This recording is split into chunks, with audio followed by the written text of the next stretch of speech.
Hi, welcome to ThinkTech. We're raising public awareness through awareness about technology, energy, globalism, and diversification. This show is Center Stage. I am your host, Donna Blanchard, very proud managing director of Kokua Theater, and I do not endorse my hair today.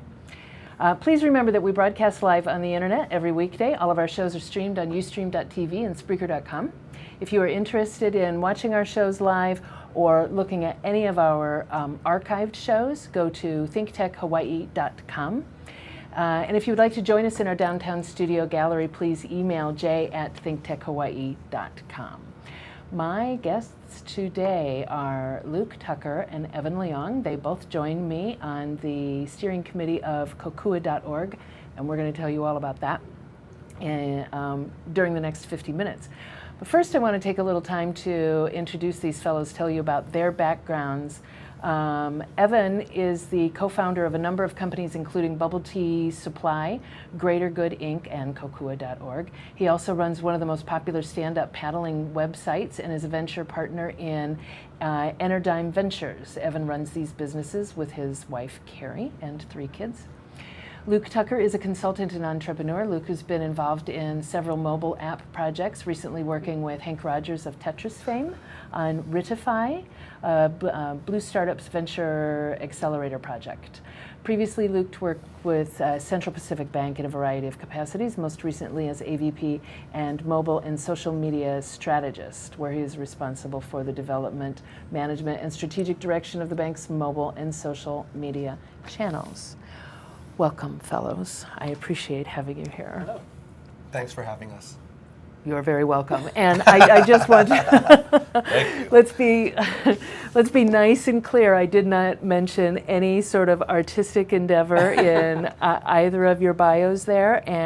But I think that what we do with Kokua there is an art to it, and I believe the process behind it and the motivation behind it is well worth discussing on this show. Okay, sounds good. That's why you're here. But actually, I have an art background. Do you? Yeah. I didn't know that. I took all the art classes available at Punho School in high school and dropped all my math and whatever else. You did, really? You also tried to make clothes in college, right? Yeah. That's not exactly art, though. How did you do in your art classes? Was there anything in your art classes that made you want to say, oh, I'm going to go do that, I'm going to paint or sculpt or? No, it was because after my sophomore year's exams, they were like so intense. And then I saw my other friend and he was enjoying himself. And I said, what are you doing? He said, oh, dude, I just took all the art classes. I said, oh my gosh, this is the best thing ever. So I switched to art classes. Oh. Mm-hmm. And did you find any passion there? I don't know if I found passion. I mean, I did take, Jewelry 1 and 2, Visual Comp 1 and 2, built stuff out of clay, drawing. Can't draw very well, but they let me do it in class. Because you design, among all of the things that you do, you have kind of a technical brain, don't you? I mean, you design websites and work with code and... I don't actually do that part myself. I think art, when you think about it in terms of that, was probably one of the best things that I ever did, because it allows you to take inanimate objects that could be valueless, more or less, and then turn it into something that has value, right? So if you have clay, which you can buy inert clay for a very, very cheap price, but then put it into something and glaze it and so on, and then add value through artistic, whatever it may be, and then sell it, then you added value to something that initially had no value. And that's really what I do on a daily basis, is utilizing whatever is in front of me and putting it together in a mashup, more or less, so that it adds value to the more than the sum of the parts. Through some sort of whatever inspiration is striking you that day. Yeah, more or less. Could be that hour. Yeah. Evan's that spontaneous. 50 minutes. Huh? Could be every 10 minutes. Yeah. You never know. What about Luke? Were you involved in art at all? Outside of I had obligatory chorus classes in high school, and then in college I probably took art classes for a similar reason that Evan did for high school. I needed one more credit to graduate because I sat down with Evan in March of 2006 and we put together a plan to graduate early for me. Did like 63 credits in 11 months. And so I just needed one more credit to graduate, and I went to Leong Art School down at the Art Academy and took one class, and my painting was so bad, it was a portrait. I ended up turning it landscape and just painting an abstract. my professor, or the teacher that... No. Not quite that bad. I wasn't that brave. My teacher actually has an art gallery downtown, Andrew Rose. Oh. He's right on Bishop. Oh, yeah. Yeah. I've been in that gallery several times. Yeah. And that I was wonder your if you teacher. remember me. I was the guy he had in class that was so bad I had to turn. You turned your portrait landscape. Oh, it was bad. But now you're designing apps. Yeah, as part of what I get a chance to do is be involved in the creative process from more of a project management role, similar to Evan. Like, I might be able to write a few codes of HTML, but I can see what, from a user, I want to be able to experience. Mm-hmm. And with time and looking at more apps, you'll be able to hone that type of skill. But to be able to execute that, I rely on other people, so it's kind of more being able to manage a team to have a vision come together. That's kind of what my experience has been on those projects. Yeah. Oh, very interesting. Yeah. Okay, so it's the same as in advertising, there's one person who comes up with what happens in Vegas stays in Vegas, and then he puts together a team of people who actually do the filming and... Sure, I'd say from from the ad agency example, right? You have a creative director that oversees a lot of the, final product. They're like an editor in a newspaper. Maybe they're going to review everything and say, hey, this goes out the door with my name on it. I'm the one who's ultimately responsible. Yeah. So whether you're a project lead, which was the case when I was at CPB for the mobile application and platform in general. So we had SMS text banking, we had a mobile website, and we had native apps, what we call for Android and iPhones. As well as a BlackBerry launcher, but no one really cares about BlackBerry anymore. What's a BlackBerry? Yeah, yeah. It's great email platform, horrible browsing experience. That is. It was a great business tool, man. It was a really great the business first tool. I had one for a long time. Yeah. For a different show, we talk about the tragedy of BlackBerry, I guess. But we save that for Attila. Yeah. No, the not next best thing. Anyway. Yeah. And by the way, we'll talk about this another time, but I want this on the record. There should be an app that you can have on your phone for live theater in Hawaii. That you can find any theater, who's doing what show, you can make your reservations. Can't you just do that through Ticketmaster? We don't run through Ticketmaster at Kumu. Oh, you don't run through Ticketmaster at all? No, most of them don't. Oh. Only the biggies would do that. Oh. Like concerts and stuff like that. But there's a lot of community theaters on this island.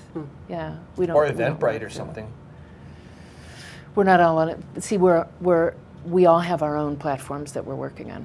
So what I'm saying is one app that'll bring us all together that you can look at and say, I want to see a comedy tonight. I think it'll bring live theater up to where it should be. Reach a new audience or existing people that are trying to... Absolutely, reach a new audience. I mean, want it? And yeah. Why don't you just run an RSS feed from each of the different websites, and you can just look at it on your Into own. an app? Yeah, I mean, you could run it into some kind of website of some sort that looks like an app. You can definitely do that, yeah. I'm going to write that down, and then we're going to figure out how to make that happen later, because I've been saying for the longest time that needs to... See, we're doing art. We're doing art, Donna. This is a creative process. That was a creative solution to a problem.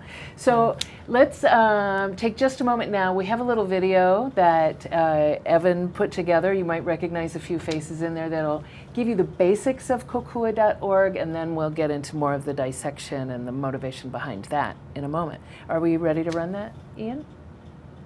Kokua.org is a giving community built on respectful and trusting relationships that fosters collaboration for a greater good. Kokua.org is an organization with people that have a pay-it-forward attitude. The most exciting thing to me, I would say, is the relationship opportunities, because this isn't, a group where you're just going to come sit down and share business cards and do the same old networking. You're looking to interact on a deeper level and really see where needs are and how you can help. We've been able to bring in new board members for our organization, and we've gotten some pro bono legal help for the organization. I don't know how I would have come to those otherwise. The best word I can use is a network, but a network of people who are coming together to help versus to take. In joining this group, I just feel like I have other people that I've connected with, not just through business type connections, but like kind of like a deeper sense of connection that we kind of feel together. And I don't know, I feel like I've bonded with these people. So I see this as an organization of people who want to help other people. So any group from that, starting off from that premise, is going to be healthy.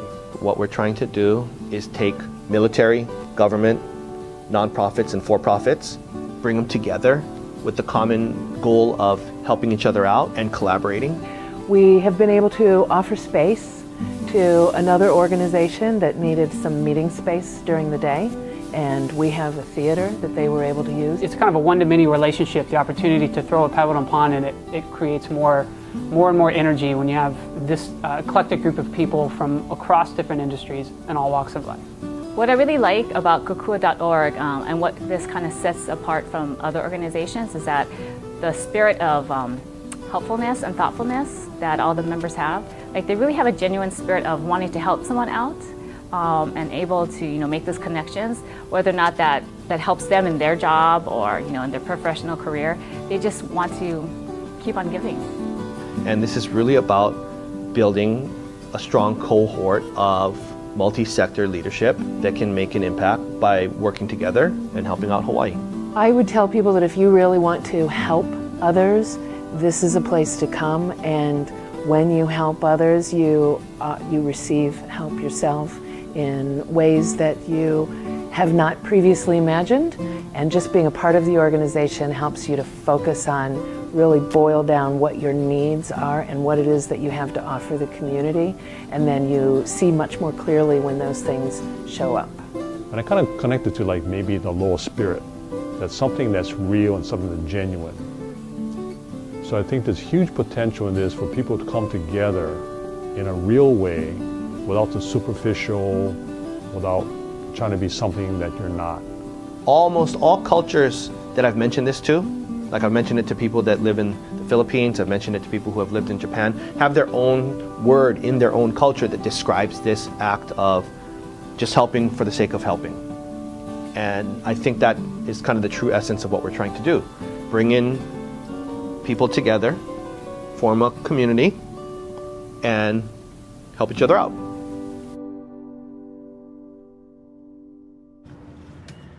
Okay, so now you've got the basics of Kokua.org and what we do, and we're going to tell you a little bit more about how we do it. What was How do we do it, Donna? how do we do it? I'll tell you what. I'll tell you what we do. We ask people two very key questions. This is what you asked me the first time when I initially met you. What one thing do you need in your life, personal or business wise, that if you had that thing would drastically improve your life? And what is it that you have to offer the community that you could offer someone else? And I love those two questions. I had on this show a life strategist who begins all of his work with the question, what do you want? Not what you think you can have, what you think you deserve, what you believe you will have. What do you want? What is going to make a big impact for you? And I think the study of that question is what fascinates me. It fascinates me. I love the opportunity to help other people through Kokua.org, but I love the study of that question, and it changes day to day. It can change day to day within your life. How did you initially come up with that? Because you were the first person who asked me that and gathered everybody else around to move forward with this. I think that I initially came up with it because when I was going out and talking to people, I had decided that there's a period of time that I'm just going to spend on trying to be helpful. And it was hard because you go to things and see people you haven't seen in a while and so on, and you chit chat, and then you're kind of done, and then you go home and they go home or so on. And I never really got to that level. So I just started asking people just point blank, what's the biggest issue? Because I want the big one, right? if you look at like Pareto's law, which is the 80-20 principle, 20% of your issue causes 80% of your pain, or 20% of your customers create 80% of your profit, that kind of thing, then I want to know what the 20% issue is and get rid of it, because that's how I approach things in general. I want the big issue and nail it, because sometimes it can be taken care of with something fairly simple, and then everything else kind of clears up. Yeah. But we find throughout this process that people will say, I need someone to help write grant proposals. I need someone to help with fundraising, when what you really need is the computers that you want someone to write the grant proposal for, to get the funds so that you can purchase the computers. Right. And sometimes the string is even longer than that to get down to, I need a building, or, yeah. Well, I'm it being was very actually, poetic about one it. was there that said they needed a piece of land at this certain size for their preschool to move to. I mean, it's really hard to solve something unless you know exactly what you're trying to solve, right? Right. It's like going to the airport and you have no plane ticket, and then saying, okay, I want to go somewhere. It's like, where do you want to go? I don't know. Where do you think is good? You know what I mean? If you don't know what you're trying to solve, then it's hard for your brain to wrap itself around and solve it. There usually really is a destination, and the story about the computers is a true story. And Right, computers. We've been able to help with computers. We've been helping with all kinds of stuff. And Jobs, as soon as it was, board members, volunteers, things like that. Yeah. and as soon as it was defined what we need is computers, then there were computers. And I defined, I'm looking for board members, and what I would really like is someone who has great experience being on a fundraising and governance board, and we just brought that person onto our board Monday night. Okay, Jim congratulations. Murphy, thank you very much. Luke, how did you come into the organization? You've known Evan for a long time. And then that's really the simple answer, is that reason. I think there's the two reasons, like if you ask why I get involved, is someone asks, right? Whatever the opportunity is, if you trust someone, they've, helped you out in the past, or say, hey, I'm doing this project or this thing, let's, you're more than willing to come alongside and help them out in any way you can, within reason. Mowing the lawn. Some people are. Or whatever. He's past his lawn mowing days. Yeah, it's too expensive now. Yeah, our story goes back 7 years, when I met when I was in college. Actually, in a radio booth in this building, right? Up whatever, 7 floors. So you were interning, and the first thing Evan had you do was mow his lawn. No, I don't think it was the first thing. It wasn't the first thing. He was like, hey. Was that the first thing? I don't think it was the first thing. Absolutely not the first thing, no. But part of paid for mowing the lawn. It's not like it was free. I paid him more than like market rate. I mean, gotta get that on the air. More than most college students are being paid. Well, it's funny to talk about, but the true story is, I've had theater interns before who think they're going to come in and there's going to be a lot of glamour to it, and the fact is that sometimes you got to, do I've cleaned toilets over there when, Absolutely. things. We're going to take a break. Highly paid now that I'm talking about in his internship. Excellent. Highly skilled. And it did him, it behooved him definitely. Look where he is now. Well, no. The actual deal between him and I was that I can help him graduate at least one semester, if not a year early, and he would save something like $9,000. He really paid me about $12,000. That's what he really paid me, was about $12,000, and a case of shingles though. The shingles was way later. That was your deal. I don't know. We won't go there. That's weird. All right, we're going to take a break.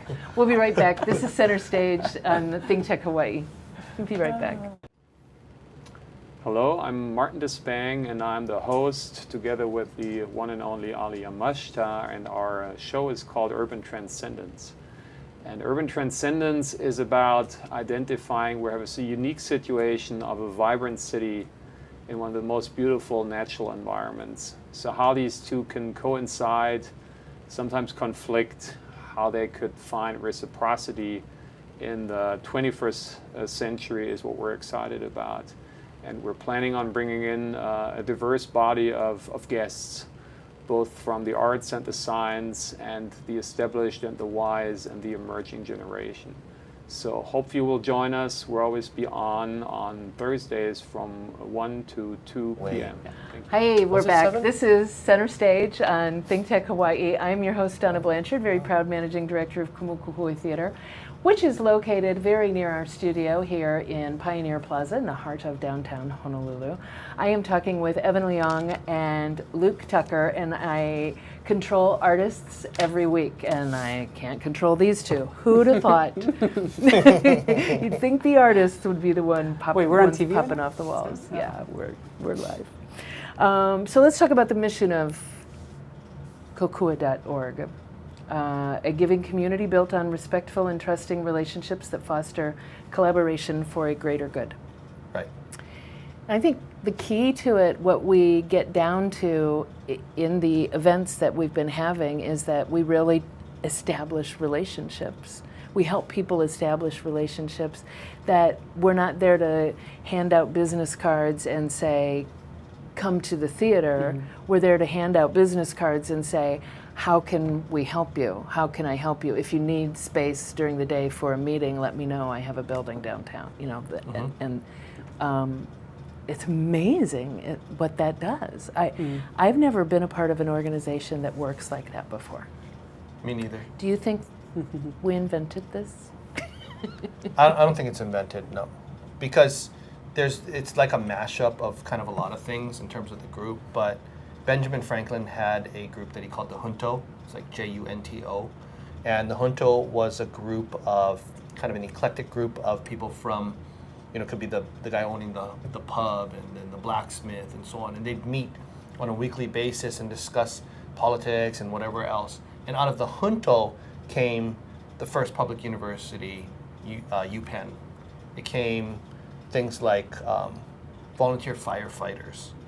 You know, all of these things that have, you know, huge impacts on our community now were products of the Junto.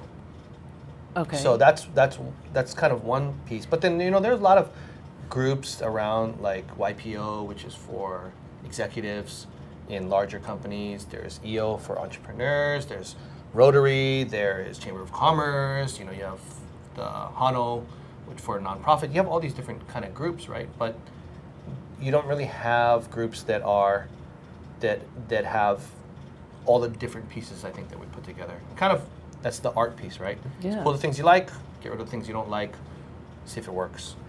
Well, and there's art, and the purpose is to give. Right. That's what art is. Art helps us share humanity through giving. You're giving something. Mm-hmm. You're receiving something also, but just by virtue of being in the room, you're giving. So, and I've been a part of a lot of the other organizations that you just talked about. There's something very, very unique here.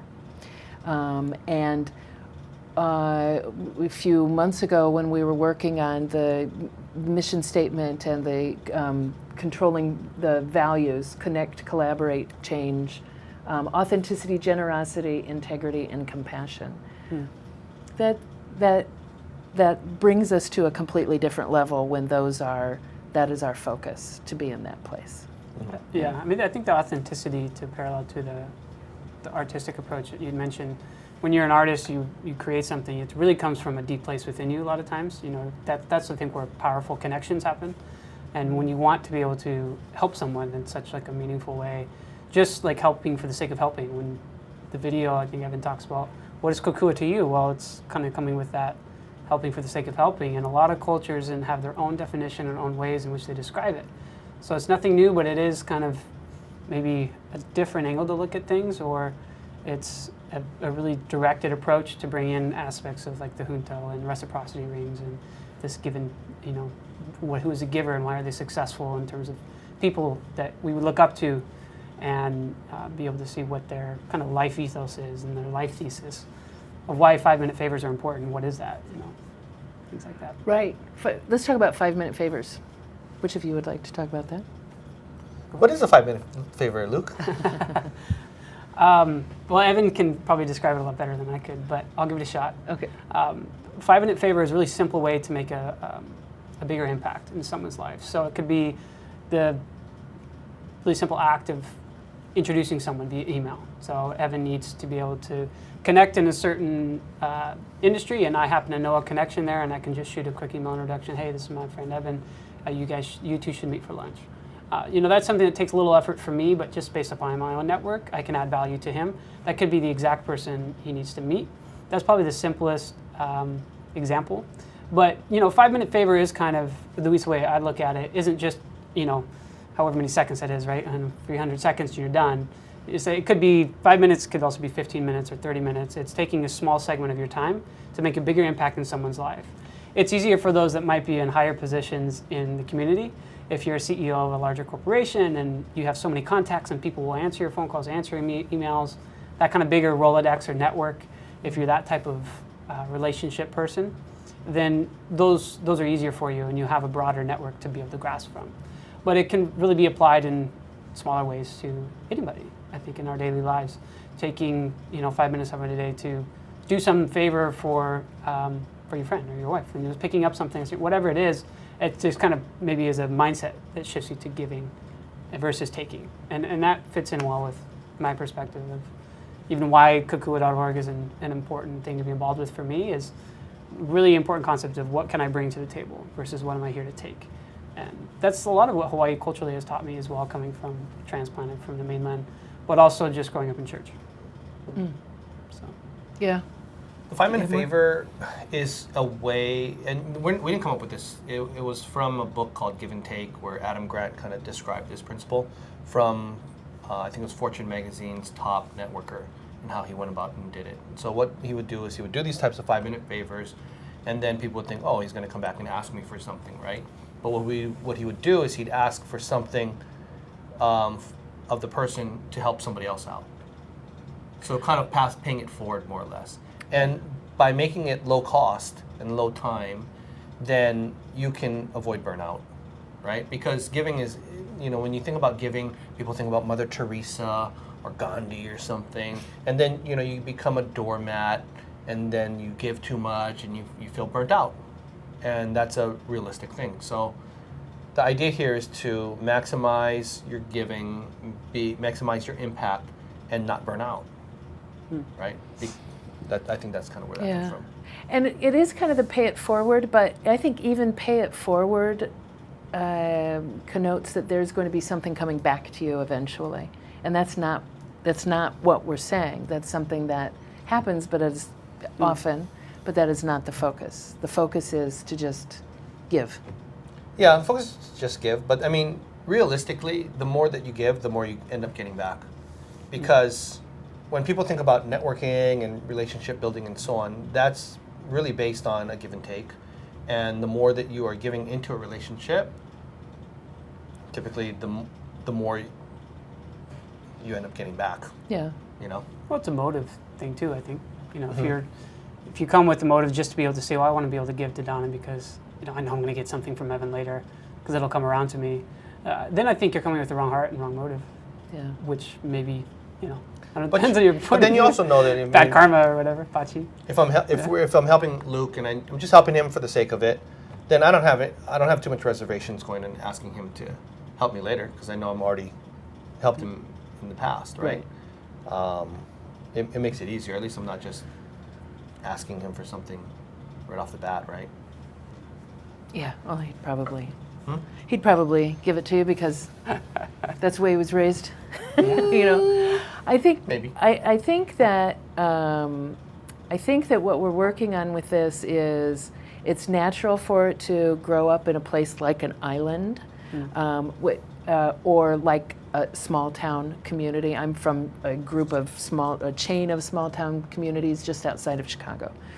But those communities, the 7 counties of Northwest Indiana, are about the same population as the Hawaii Islands.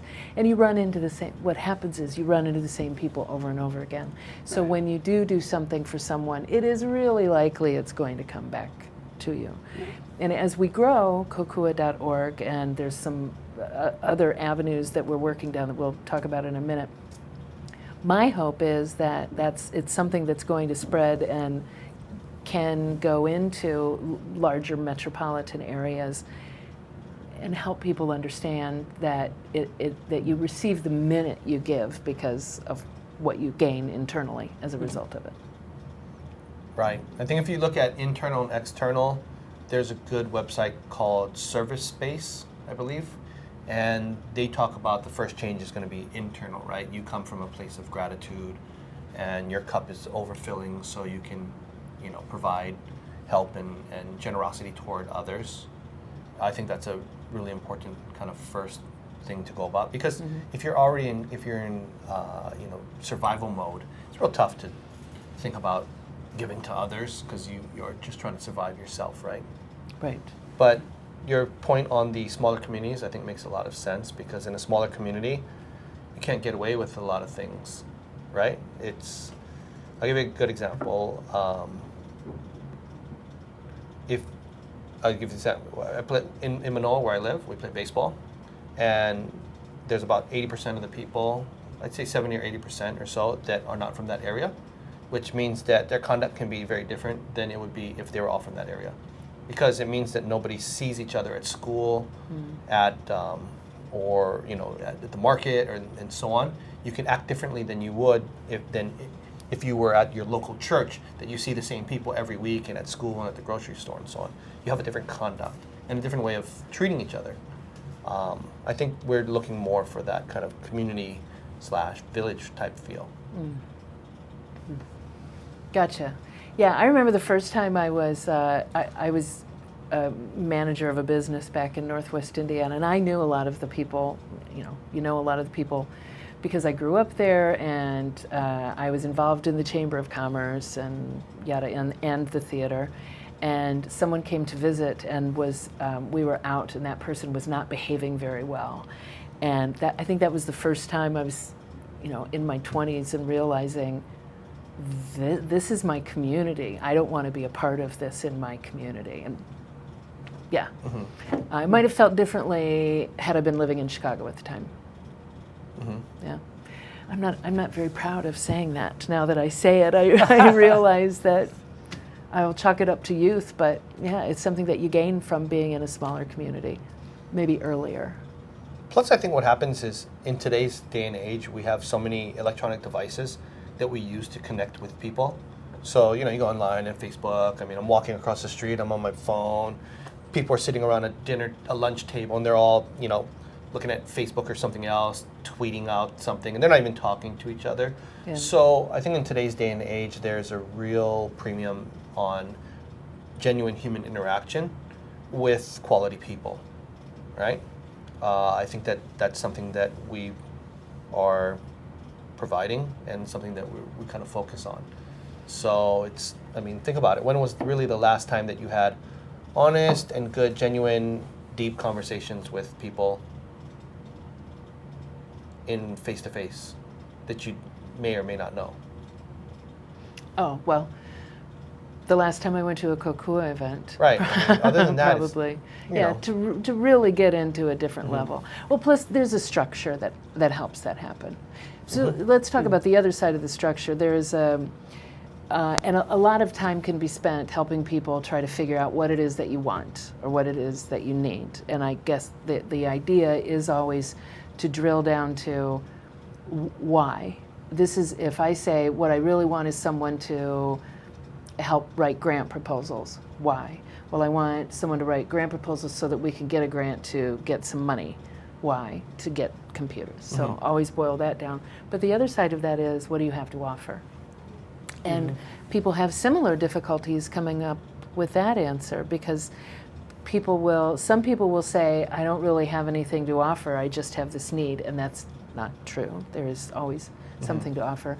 And likewise, some people will say, I don't really need anything, but I have this to give. And there's always something that everyone needs too. So what advice do you have for people who say, I don't really know what I have to offer? I think on that one, it's good to have someone talk you through it, because especially in the local community, it feels awkward to go and toot your own horn. There's a saying here that, the nail that sticks out gets hammered, and people don't want to make like that, we call it. So, and then sometimes you just don't realize, because you identify yourself with your profession, and you think, oh, well, I don't know how I'm going to help this. So I think that having the aspiration and the willingness and the attitude to want to help is a bit more important than identifying what you have to offer. Because once somebody identifies what it is that they need, then people can look at that and say, oh, well, I could help with that. I didn't realize I could help with that before. Or I knew somebody that could help with that. But the last thing that I think that you want is someone that is just writing down their need and doesn't want to offer anything. Right. Because that's lame. You can't play in our club if Yeah, pretty much. That's Yeah, what that you doesn't got. work. So I think there's Right. an organic kind of coaching that goes on through that, like so having someone walk you through it. With the Kokua events that we run, like, the phrase we use is there's this perpetual beta. In startup kind of world, it's like you're always iterating and changing and seeing what works and different setups. And, we've even played around with the idea of, a buddy system or something. So someone comes in, a new person, you sit down and you kind of walk them through that process, 5 minutes, 7 minutes of the kind of the Socratic method of why. Well, what about this? Really kind of getting to the bottom of it, because there is a really important self-awareness that comes. There's that balance, right? You talk about people, you don't want to be all, the one that's just tooting their own horn. But if you have a really good confidence in what you can bring to the table, then there's really good personal and professional application for that. And so this is actually a really good testing ground for people to kind of get to professional development, really, to get that self-awareness through a process that's really directed at 2 questions. And that's the ace of aces in networking, and Thomas J. Stanley, Networking with Millionaires. He says, the 2 things in networking is, well, what do you buy, what do you sell, and what do you need? Those are 3 questions, really.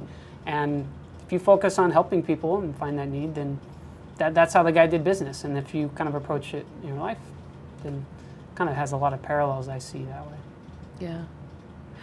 I think another one of the cool things about the organization is the people who are coming together who I never would have met under any other circumstances, and maybe Absolutely. I can't even at this point in time find someone's business card to hand them to help them with their need. It's so so far away from anything of my kin.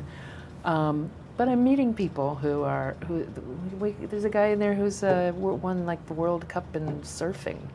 You know the guy I'm talking about? yeah, and I invited most of them. Oh, yeah. So let's talk about those are the events. The beta events involve sitting at tables with people and sharing what do you want and what do you need, and then there's time for the 5-second favors, 5-minute favors after that. 5-second favors. Get that card over to you right now. But some of the, you know what, we're going to take a break and then we'll come back and we'll talk about some of the other avenues that we're traveling down. This is Center Stage on ThinkTech Hawaii. I am Donna Blanchard and we'll be right back. I'm Jay Fidel. That's Sharon Moriwaki of the Hawaii Energy Policy Forum. And every Wednesday we have Hawaii, the State of Clean Energy. We've been doing it for some time now, and we have some fantastic guests on there, unbelievable guests who give us insight into what is going on in a very complex, sometimes very confusing, sometimes very disappointing area of progress in the state. So we love doing this. We love meeting them. We love talking to them.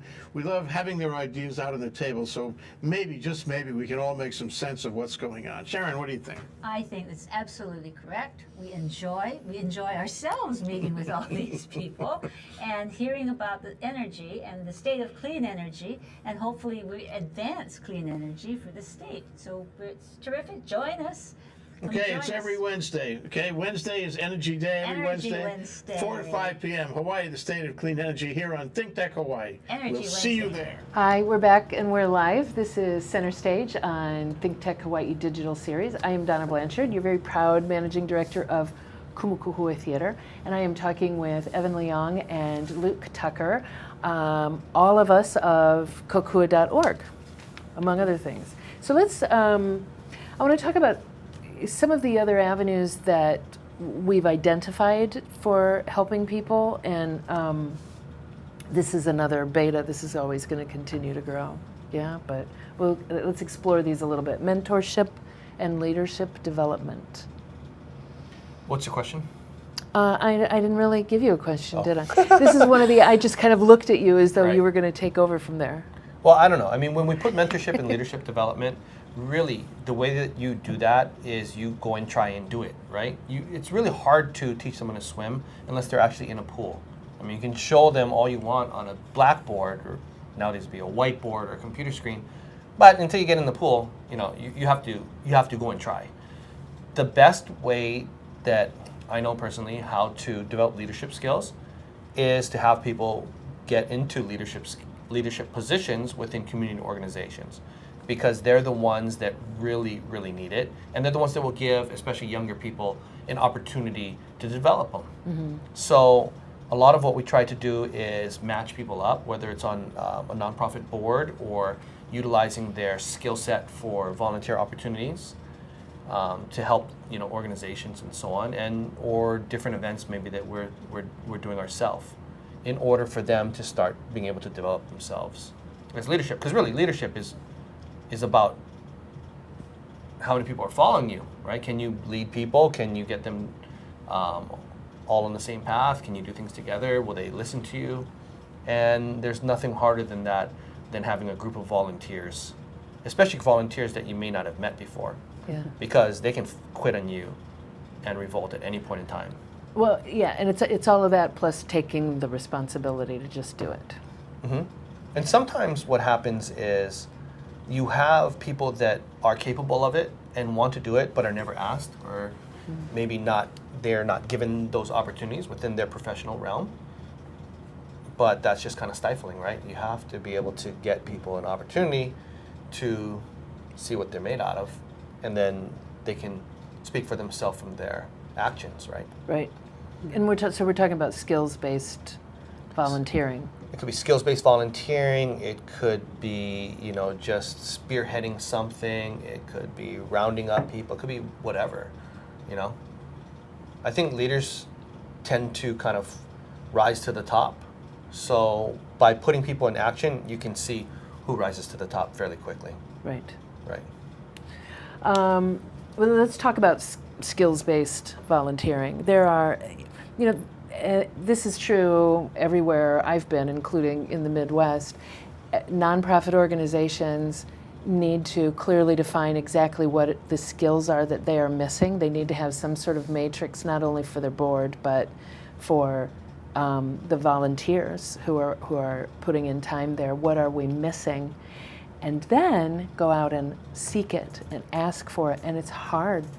It can be very difficult to say, you know how to program apps. We really need you. Will you come and do this for us? Mm-hmm. I think that that's very difficult for people to do, period. Sure. Yeah. So hopefully we'll be a step in that direction. Okay, so let's look at skills-based volunteering, right? Okay. So if you look at your organization in general, when you take a look at nonprofit organizations, 501c3s, community-based organizations, most of the time, especially on the mid-sized or the younger ones, are run by passionate, generous people, but they're not necessarily an MBA or a business person or so on. So they are very motivated by their cause, but running an organization is not just your cause, right? You have management, you have IT, you have legal, you have accounting, you have all these things going on. So what typically happens is somebody will say, okay, well, we need to fix these accounting areas or legal or so on. So what we need to do is write a grant in order to go and get that, and we're going to hire somebody outside.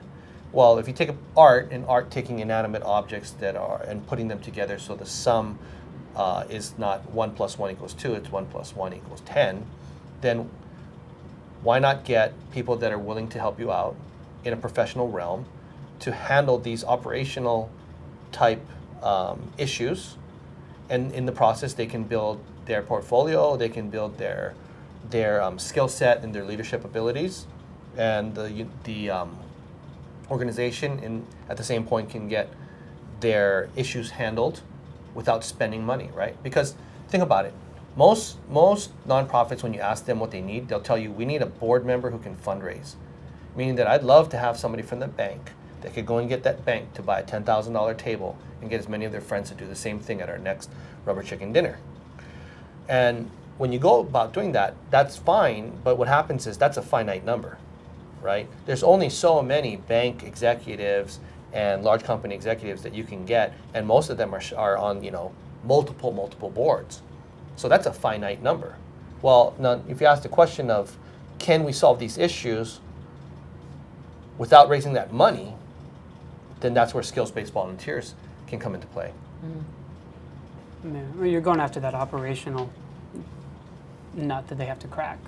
And so it's an in-kind donation essentially, and with the benefit for the companies, in addition to the employees have their own kind of motive. They get to scratch that itch of being involved in the community, they get to help out and really meaningful, using their skill set, which is, what is the quote from, I think it was the CEO and founder of Sam Adams, when he talked about, it's great to roll up your sleeves and go and work, do manual labor and do something. Like, I think that's where really bonding happens with people, is when you serve together. At least that's been my experience. But there's a more gratification, there's a better return on your investment for someone like, the CEO of Sam Adams, that says, instead of sending my people to go and paint a school, which, we might have done a couple $1,000s worth of painting actual per the market rate. I can send people to help them in these business areas and my in-house counsel to go and do this, and they do $10,000 worth of work to have even a bigger impact. So that's, from how it's recorded, it's not getting having to go through the effort of writing the grant. It's relationship based. Companies benefit, the people benefit, the nonprofits would benefit. So why do you think, what do you think is the real motivation for people to say, I'm going to take this number of hours out of my busy life to go help this organization that I may not have even known anything about yesterday? Why would someone do that? I think there's a lot of reasons why. Some, the company pays them to do it. Like a lot of times for attorneys, their pro bono hours are counted toward their bonus. Some companies, especially larger companies, will allow them to utilize company time to go and do that, like banks and so on. And there's a lot of reasons. Some want to just help out of the goodness of their heart. Some want to build their skill set. Some want to build their portfolio, their resume. I don't know. To me, it doesn't matter that much. What matters is that the work gets done, leadership is being built, and in the process, they can figure out how they want to, act more or less, right? Because if it was me initially, when I was younger, then I was asked to do certain things, and I don't know if I really wanted to do it or so on, because I wasn't, some kind of bleeding heart. But I was asked to do it, and then I realized, okay, this is interesting, and I can add value here, and I get more passionate about it, and so on. Whereas my initial reasons to get in probably were not fully altruistic, but I got the job done, and then now it's leaning toward that way, right? I think it can run the gamut. The interests or desires can be very broad and wide. I think whenever you do actually take a step, whether it's a step of faith or just responding because someone asked, or obligatory or whatever it is, you'll learn more through that. And I think focus on the passion areas, number one. I mean, there's hundreds of organizations you can put your time towards, and that would be very well worth your time. But you as an individual just have to choose, I'm going to narrow it down to maybe these 10 or 5 or 3 even of interest areas and type of organizations that you want to influence, whether it's working with Kapuna, Keiki, education, to arts, whatever it is. Kind of focusing your efforts in your passion areas. I think it's an outlet for people too. Maybe in their job they're not as happy with it, but they're going to go through day to day and pull the paycheck because that's what they need to do. They need an area where they can maybe get more gratification. That's also maybe another potential reason. And meet people and potentially have fun too. Mm-hmm. Yeah.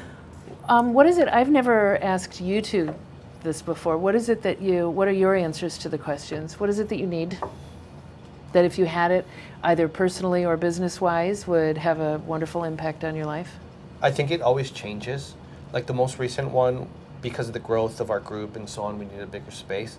So it was a space in downtown that had air conditioning, had AV, had tables, had chairs that could fit 100 to 150 people and was free.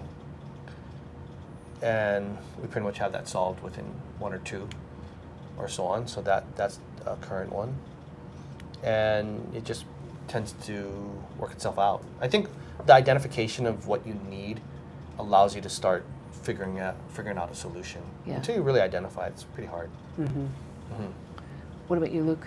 About similar response. I mean, it's changed. You know, there's a number of months ago where I was looking for part-time office space. I was looking for, you know, the right kind of client to work with, that I'd still have the flexibility to focus on my own projects and finish up some other work. So those needs have been met. And then the most recent one was actually a connection with someone that I had a startup brand idea and wanted a sewing contractor and someone that has experience in the apparel manufacturing and building a brand and everything. And Evan was actually able to connect with someone there. So I'm in search of a new need, but you know that it's an iterative, probably every quarter, and that's part of the I guess validation of the group and the idea Of the program, Yeah. it's working. Yeah. Fabulous. Thank you both for being here. I really appreciate having you here to explore our way through this a little more, but also to be able to share with other people. Okay, thanks, I Donna. appreciate that. Thanks. I'm going to read a little bit more now. I should have a teleprompter. Okay, we're out of time. We're going to wrap up. I'm Donna Blanchard, proud managing director of Kokua Theater and host of this Center Stage. We're on every Wednesday from 2 to 3. You can see any of our archived shows if you go to thinktechhawaii.com. They are all archived on YouTube. Thank you very much to our stage manager, Marshall Collins, our production manager, Ian Davidson, who is in my ear, our communications director, Chrissy Goffigan, and to Jay Fidel, who somehow manages to put it all together. We will see you here next week on Center Stage. Bye.